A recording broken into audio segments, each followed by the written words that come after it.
Standing on that word. Standing on that word. Got some very heartbreaking news this past week. Got contacted by my ex-wife, future wife's boyfriend's ex-wife. And I was not impressed. Finally got photos after all this time. I'm gonna keep this video short, so help me God. Not impressed. Had a name, heard the name before I left, before I moved home, forgot it. Got confirmation yesterday, got photos. Break my heart again.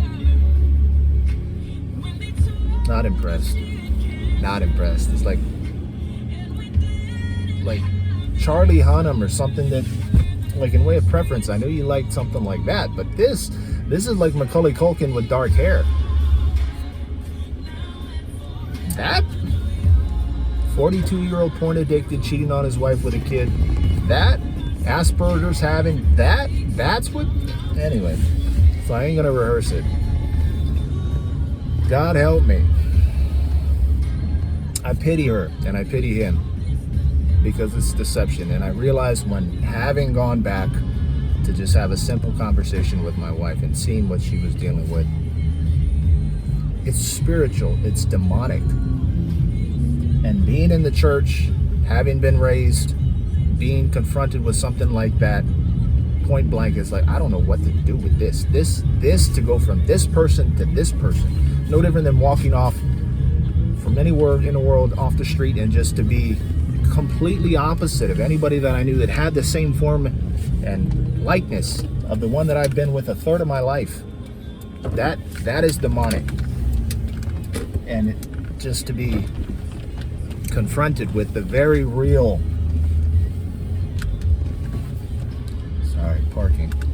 the very real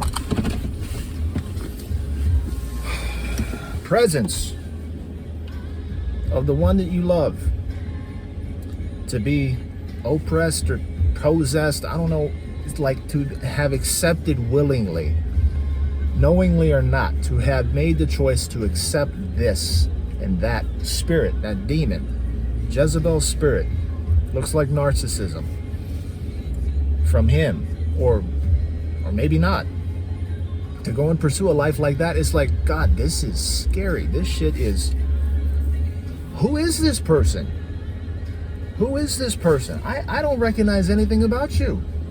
Like bits and pieces here and there, but just for that? And it's sobering. It's sobering, and there's different spirits, there's different demons, there's different, just like pride. A demon of pride, narcissism, those kind of things. That's what that is. And just the mindsets, the strongholds, the strong men, all these things that are referenced in the Bible that few people ever get into. It's like to see that firsthand, the Jezebel spirit, a demon, it looks like bipolarism. Just to see and witness that. And for those that talk about, oh, it's the medical thing, and that was willingly done. That was accepted. Okay? That's what that was. And it's a spiritual thing. I think a lot of physical things, not all, but a lot of physical things when it comes to the mind are spiritual issues.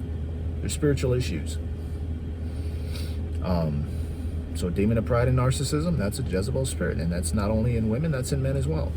Demon of lust, a combination of different things, but it's sobering to see that, and then just to witness after a year and a half to finally get a name and a photo and what your wife looks like. That's like, I don't need to see all these different things. Don't send me all these photos. This is going to break my heart again and again.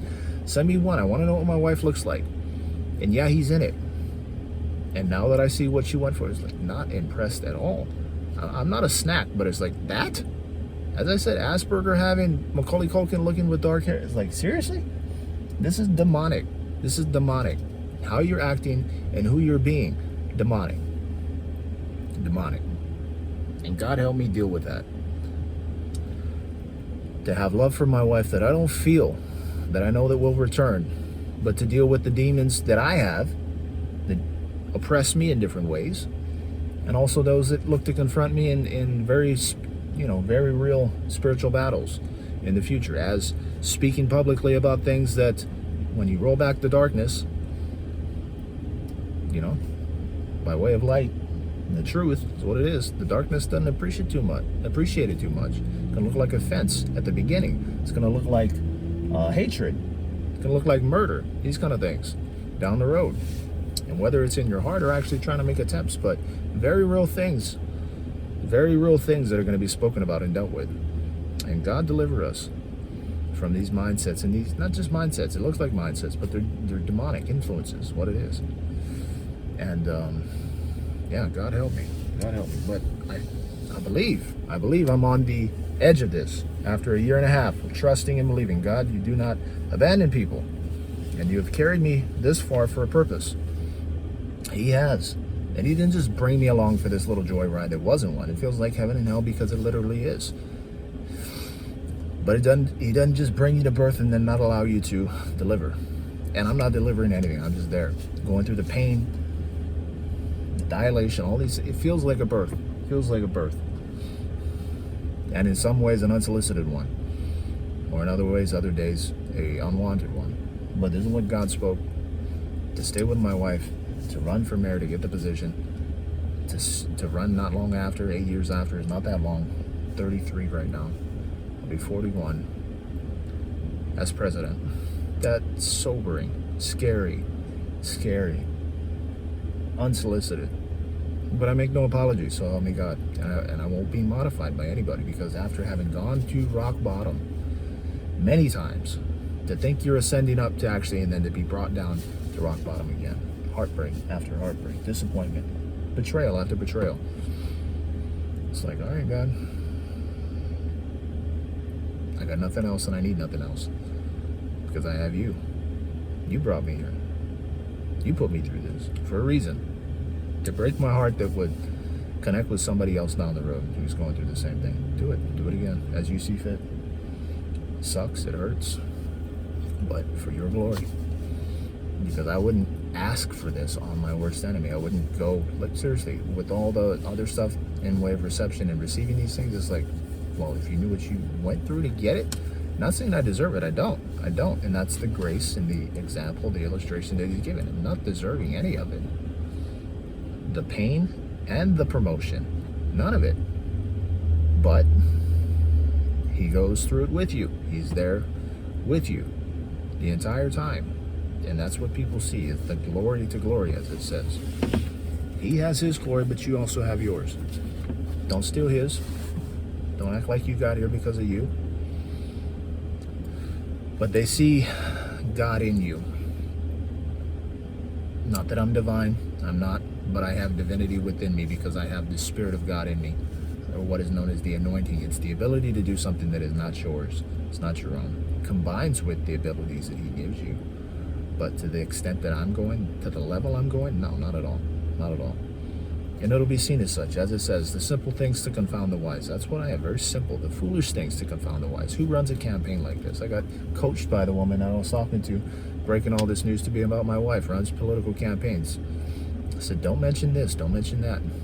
Run it 2-3 more times, maybe you'll get it. That guy, it's like, it wasn't my idea to run, but I get it. And yeah, I didn't want it, but I get it. And there's a weight and a gravity and a responsibility that comes with that.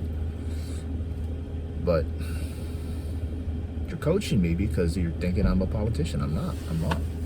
It's not an election. It's an ordination. What else would you call it? And I have to treat it as such, because this responsibility is managed by me, but it's led by God.